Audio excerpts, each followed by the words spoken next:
Esse texto ele fala sobre o custo do discipulado.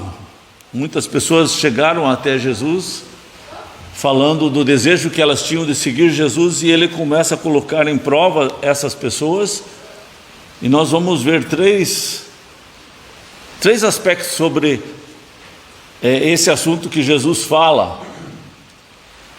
Um diz: eu vou para onde o Senhor for, Jesus. Aí Jesus diz: as raposas têm seus covis, as aves do céu têm seus ninhos, mas o Filho do Homem não tem onde reclinar a cabeça. Jesus estava dizendo assim: qual é o teu interesse? Qual é a tua motivação? O que te faz dizer que vai seguir? O que você está olhando para dizer que vai seguir Jesus, seguir o cristianismo? E ele diz assim: se o teu interesse é financeiro, esqueça, pois o Filho do Homem não tem onde reclinar a cabeça. E se você pensar assim, quantos pastores, quantos evangélicos falam sobre, de uma forma diferente isso, diz: Deus é dono de todo o ouro, de toda a prata. Citam as escrituras dizendo que Deus não nos fez por cauda, mas fez por cabeça. Jesus ele está mostrando que ele, mesmo sendo dono de todo o ouro, toda a prata, ele não está prometendo nenhum travesseiro para nós, que não é uma coisa cara. Um travesseiro é algo muito barato. Mas ele está dizendo assim: se a tua motivação for errada, tudo vai ser errado. Se você começa a abotoar a camisa errado, todos os botões vão ficar errados, e você pensa que está certo, está na igreja, mas Jesus está dizendo assim: você está errado se a tua motivação for errada. E a pessoa pensa assim, que a bênção de Deus é o dinheiro, e que Deus não quer que nenhum dos seus filhos seja miserável. Mas quando a pessoa pensa assim no miserável, ele está pensando no dinheiro. Então ele está colocando a sua motivação, os seus objetivos de uma forma errada. Eu vou seguir Jesus, Jesus um dia vai me dar uma casa, Jesus um dia vai me dar um carro, Jesus vai me dar isso, Jesus vai me dar aquilo. Então ele está dizendo que há um custo o discipulado, e que cada um dos discípulos precisa prestar atenção se já não andou abotoando a sua vida espiritual. Começou lá os botõezinhos errados, e está errado até aqui em cima, porque começou errado, com a motivação errada, com o interesse errado. E aí é para se repensar. Outros que Jesus chamou disseram: mas Senhor, deixa eu sepultar o meu pai primeiro. E aí Jesus ele fala que não, que ele não ia querer que a pessoa sepultasse já seu pai. Jesus disse: deixa os mortos sepultar os seus próprios mortos, e você vem e me segue. Para o judeu era uma questão de honra, era uma questão de obediência aos mandamentos, essa questão de sepultar os pais. Mas talvez ainda o pai ia morrer dali 20 anos, dali 30 anos, e ele tinha que esperar para servir a Jesus esses 30 anos, esses 15 anos, esses 20 anos. Então ele não estava falando assim de sepultar amanhã, hoje à tarde, um outro dia.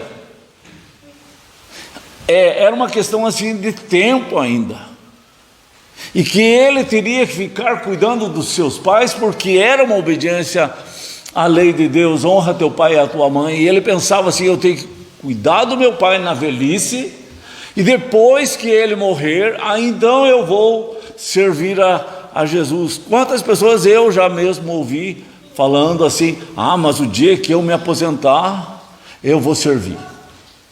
A outra pessoa disse assim: quando eu tiver um carro, eu vou servir. Eu já ouvi pessoas falarem assim: eu não sirvo ao Senhor por causa da minha família, do meu marido, dos meus filhos. E essa pessoa perdeu o marido e perdeu os filhos num acidente. Então a gente não pode brincar com esse assunto. Jesus ele está falando de uma forma muito clara, mesmo que às vezes a gente não entende bem o que Jesus está falando, mas ele está dizendo assim: eu tenho urgência, o meu ministério é de 3 anos, no final dos 3 anos eu vou ser crucificado, e eu não posso esperar 10 anos, eu não posso esperar 15 anos, eu tenho pressa. É como se alguém tem uma lavoura, tem o feijão para colher, vai chover muito, e ele espera, ele vai fazer outras coisas, ele vai assistir o seu jogo de futebol, e aí ele não tem o tempo para colher. Aí depois o feijão apodrece, ele perde a colheita. Então existe uma certa urgência nas palavras de Jesus. E por último, uns disseram assim: mas Senhor, deixa a gente se despedir dos pais, dos de casa. Isso lá no verso 61. E no verso 62 Jesus fala: ninguém que tendo posto a mão no arado olha para trás é apto para o reino de Deus. E talvez o assunto um pouquinho mais delicado seja esse versículo, porque despedir dos de casa parece uma coisa importante, e Jesus dá uma resposta seca para essa resposta que parecia ser importante. Ele diz: ninguém que tendo posto a mão no arado, que fica olhando para trás, é apto para o reino de Deus. Alguém poderia dizer assim: mas Jesus é um tanto radical, não pode nem se despedir dos de casa. Mas Jesus, ele está confrontando algumas justificativas que nós arrumamos para qualquer coisa. Se eu não quero fazer alguma coisa, eu arrumo uma desculpa. Aí coloca desculpa a festa, coloca o aniversário, eu tenho que cuidar do meu pai, eu tenho que me despedir daquele, eu tenho isso, eu tenho aquilo. E a pessoa, ela está com o coração dividido, ela não sabe o que ela vai fazer, e um coração dividido não vai funcionar. E é isso que Jesus está dizendo. Normalmente quando alguém ia plantar, normalmente usava bois para lavrar a terra. E aí ele está arando a terra, e ele bate numa pedra, e o arado vai para lá, e modifica um pouco a verga. Aí se ele faz os bois pararem, e ele vai voltar tudo novamente para acertar a verga, ele vai gastar muito tempo, ele vai desperdiçar serviço, porque é muito difícil dar essa ré aos bois. Então, se ele for esperto, se ele for sábio, ele continua. E quando ele der a volta no terreno inteiro que ele está lavrando, ele acerta na volta. Mas se ele ficar gastando tempo, desperdiçando esforço, ele não vai lavrar nada. Ele vai passar o dia inteiro consertando o parafuso, ele vai passar o dia inteiro arrumando uma tinta que não era necessária para lavar a terra. Ele fica correndo atrás do copo d'água, correndo atrás da jarra, que ele poderia beber sem essas coisas, porque ele não precisava correr atrás de coisas que estão tirando o seu tempo e estão fazendo ele perder o seu tempo. Então eu queria gastar um pouquinho mais nesses 2 pontos, nesse ponto final, que é um pouquinho mais difícil, mas é aquilo que mais acontece com a gente, né? Então, às vezes, por trás de um gesto, de olhar para trás, lembra da mulher de Ló? Os anjos disseram: vocês fogem de Sodoma e não olhem para trás.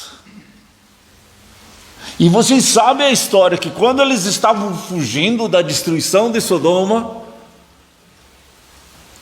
a mulher de Ló olhou para trás e virou uma estátua de sal. Eu acredito que ela ouviu os gritos, ela ouviu os choros, ela ouviu o pavor das pessoas, o barulho da destruição daquela cidade, e aquilo chamou a sua atenção, a sua curiosidade, e ela achou que a curiosidade era mais importante do que a palavra dos anjos. E quando ela achou que não era tão grave assim a palavra dos anjos e voltou atrás, ela se transformou numa estátua de sal. E assim, esse olhar para trás pode levar uma pessoa ao inferno, gente. Alguém que estava sempre na igreja, que nasceu dentro da igreja, é filho dos irmãos da igreja, mas que morre e vai para o inferno porque olhou a vida inteira para trás e sempre arrumou justificativas para várias coisas, desde estudar a palavra, meditar na palavra, desde a oração, desde a frequência à igreja, desde a concentração. Chega aqui na igreja, presta mais atenção no choro do nenê do que na palavra. É disso que ele está falando, olhar para trás. Ela tinha as comadres dela, ela tinha, vamos dizer, nos dias de hoje, a geladeira em casa, ela tinha o liquidificador, ela tinha as amigas, ela tinha muita coisa lá em Sodoma, e aquilo trazia curiosidade. Quando ela olhou para trás, ela revelou a sua fraqueza espiritual. É como uma pessoa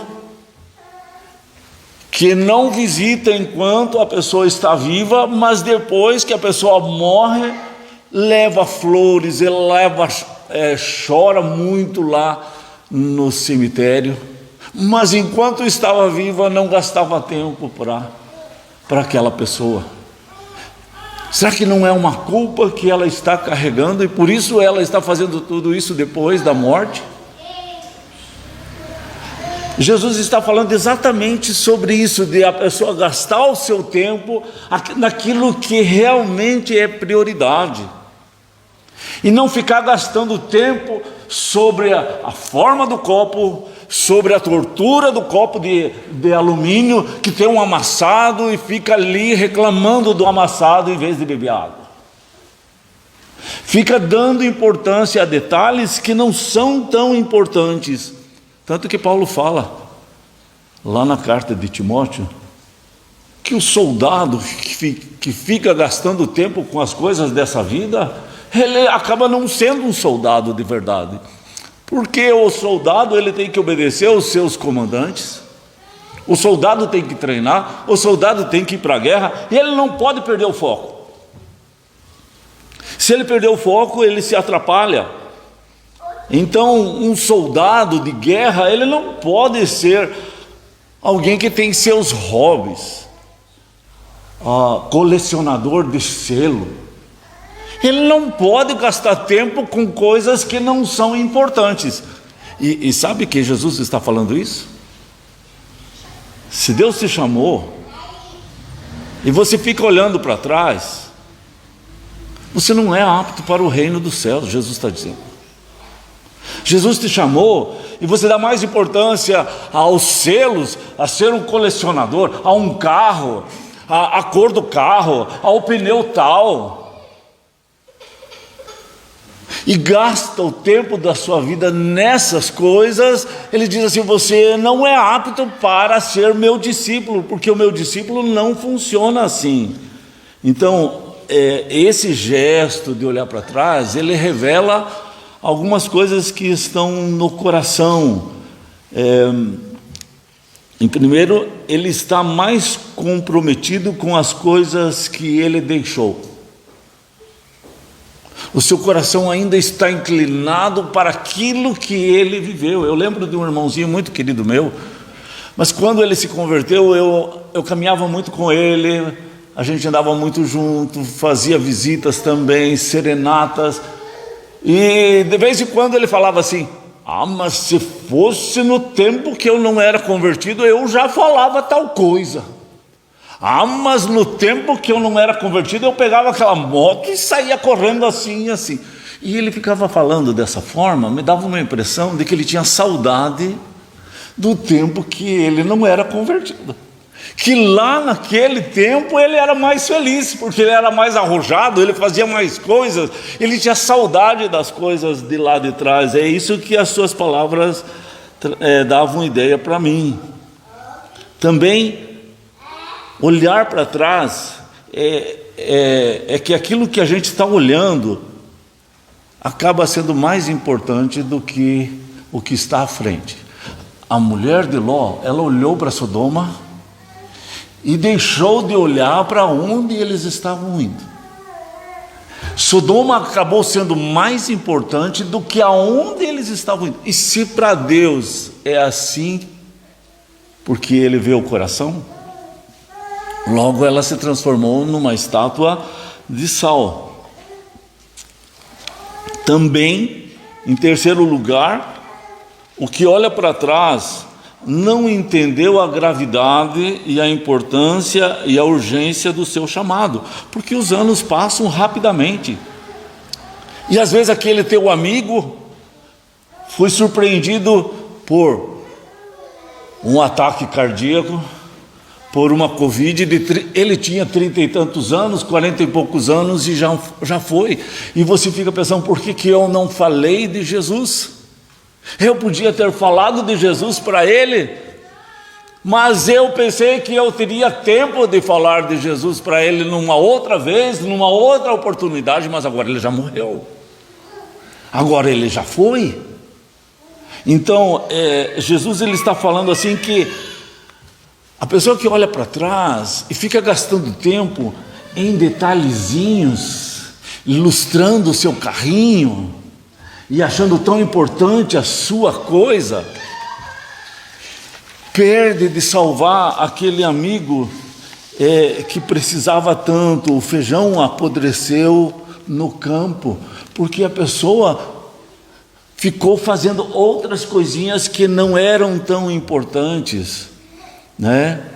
Então, ontem à noite foi falado um pouquinho sobre essa questão, assim, de que está uma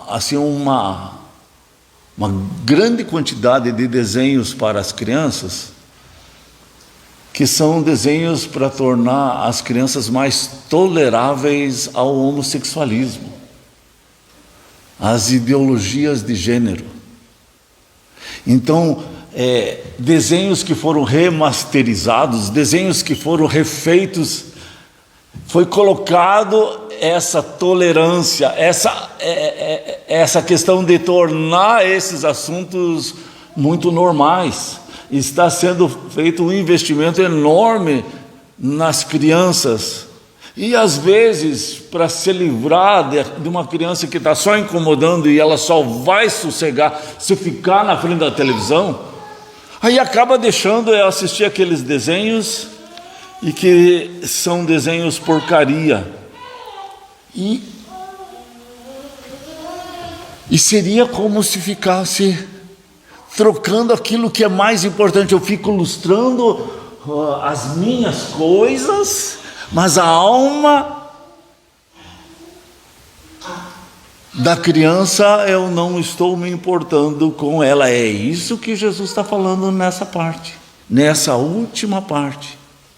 O que olha para trás e que colocou a mão no arado e agora começou a se iludir com outras coisas, se fascinar com outras coisas, com o dinheiro, com festinhas, com diversões, com pizza, pode perder a alma, não só a sua alma, como a alma de outros que você poderia ter influência para levá-los à vida eterna. Então, quanto tempo precioso da nossa vida a gente está investindo, assistindo esse jornal, aquele jornal, e todos eles são contra Deus. Quanto tempo precioso da vida da gente a gente está investindo em porcarias, em lixo tóxico, né? Mídias sociais, celular. Quanto tempo que são coisas que vêm para contaminar a nossa mente, os nossos pensamentos, viciar o nosso coração. Fez aquele barulhinho, já está lá. Fez aquele barulhinho, já está lá no celular para ver se alguém está chamando. E ficou escravo daquele barulhinho. Melhor coisa, tire aquele barulhinho. Primeira coisa, não deixe soar barulhinho. Se alguém manda mensagem para você, não tenha barulhinho. Saia desse vício, porque desvia a tua atenção, corrompe bons hábitos, deforma caráter. Você sabia disso? E às vezes a gente não está prestando atenção sobre isso. Além do mais, rouba o nosso tempo que Deus nos deu e não repete mais. Aí não tem tempo para investir em oração, em devoção, não é? Mesmo os videozinhos que o Alisson está produzindo, a pessoa não escuta, não vê, porque tem outras coisas mais engraçadinhas para ver. E poderia passar esses vídeos, esses áudios para os seus amigos, para os seus contatos, e ainda não faz porque está muito ocupado com outras coisas. Pense assim, quanto que os cristãos estão ocupados em ouvir na mídia sobre Covid-19, morte disso, destruição daquilo, mal disso, tal. Quanto tempo os cristãos têm gastado sobre Lázaro?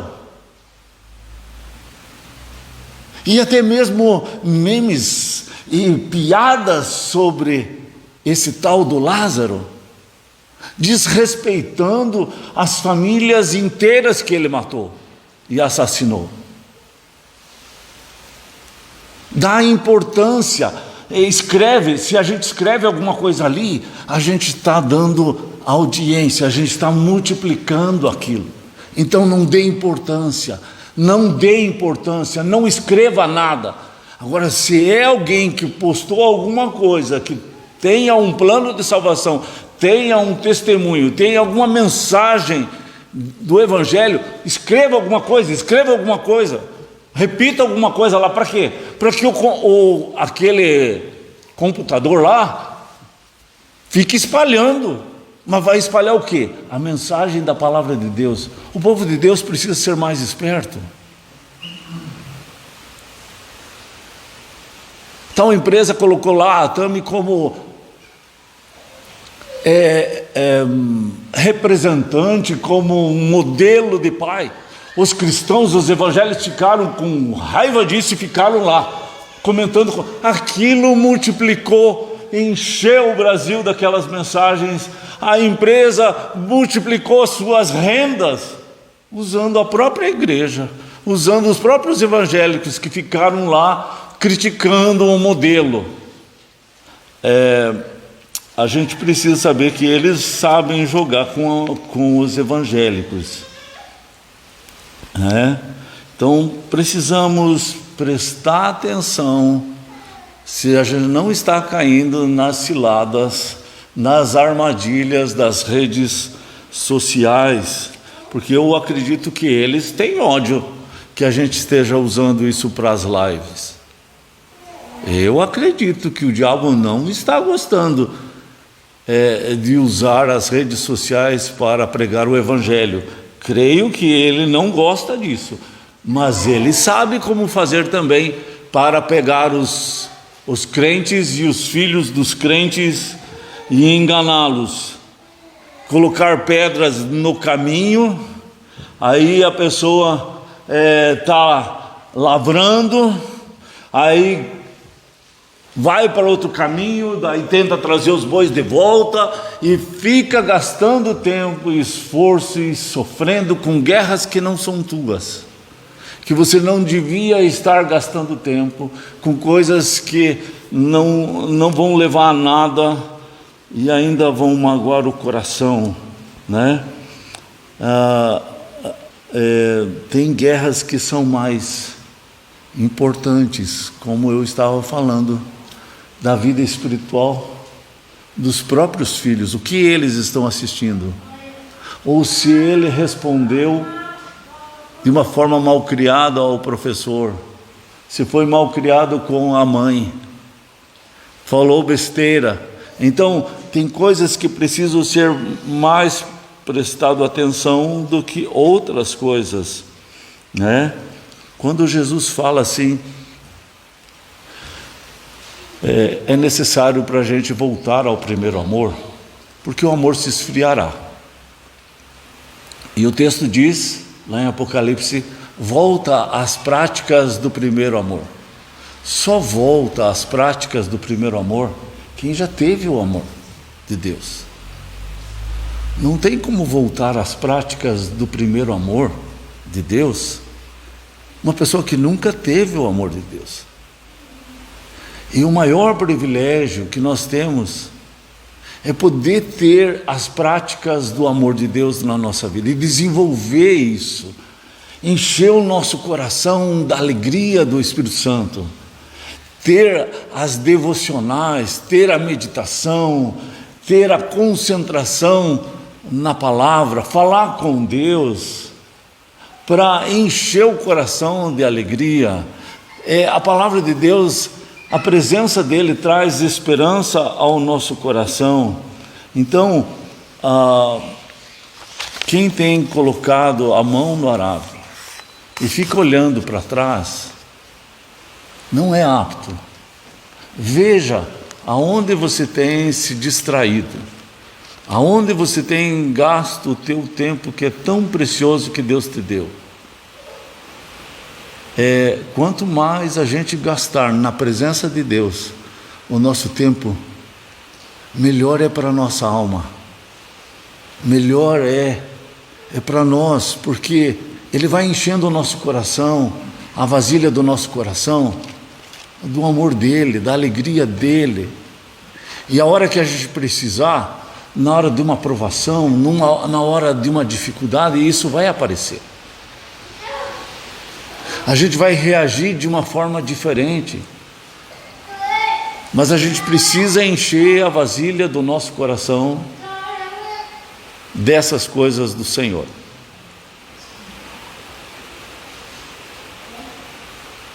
Jesus está dizendo o preço do discipulado. Se o teu interesse é financeiro, não tem um travesseiro para te dar. Jesus está dizendo assim: eu tenho urgência, eu não posso esperar. Você precisa compreender a importância do teu chamado. Mas também Ele está falando das distrações. A gente se ocupar com coisas que não vão levar a nada, que na hora de torcer não vai sair nada dali. Na hora de resumir mesmo o que você fez, como foi falado aqui, corri uma boa carreira, completei essa carreira, eu guardei a fé. Então, Jesus ele está falando de você correr uma boa carreira, não correr uma carreira cheia de coisas, objetos, roupas de todo tipo, peso. Se você vai correr, não seria bom um coturno. Você precisaria ter um calçado adequado para correr. Então Jesus está falando disso. Distrações, outras coisas que a gente talvez está dando valor. Ele não está dando valor. E ainda vai te prejudicar. Muito bem. Alisson, faz uma oração. Deus, nós louvamos ao Senhor, Pai, porque o Senhor é um Deus bondoso, fala o nosso coração. Nós queremos, Senhor, nos entregar a Ti, depois dessa palavra, Pai, e entender, Deus, o quanto precisamos renunciar a nós mesmos, precisamos renunciar aos nossos desejos, aos nossos próprios interesses, e olhar para aquilo que de fato tem valor, que é a Tua obra, Senhor, que é os Teus ensinamentos, ó Deus, que é o discipulado, que é amar o nosso próximo, Deus, dando o nosso tempo, que é tão precioso hoje em dia. Nos ajude, Deus, a ter essa sensibilidade, Deus, que o amor do Senhor se desenvolva e cresça cada vez mais entre nós, para que essas ações não sejam ações, Pai, que precisamos pensar em fazer, mas sejam ações naturais, que vêm através da transformação do Teu Espírito, Deus, que faz em nós. Por isso, Pai, para chegarmos nesse ponto, Deus, de entrega, Deus, de vida, de serviço ao Senhor, nós precisamos viver uma vida de oração, precisamos viver uma vida de comunhão com o Senhor. Nós pedimos, Deus, nos ajude a chegar a esse nível, Deus, porque queremos, Senhor, cumprir com o propósito que o Senhor tem para as nossas vidas, se preocupar, Deus, com as almas que estão indo passos largos para o inferno, se preocupar, Deus, com aqueles que estão próximos a nós e que estão se perdendo, e o destino nós sabemos para onde é que vão. Por isso, Deus, toque o nosso coração, Pai. E todos os dias, Deus, possamos acordar e lembrar que nossa eternidade não é aqui, Pai, mas é contigo, Deus. Por isso queremos juntar tesouros que não são corrompidos, e esses tesouros são aquilo que provém da obra do Senhor, Deus. Amém. Em nome de Jesus, amém. Amém. Muito bem, Deus abençoe a todos.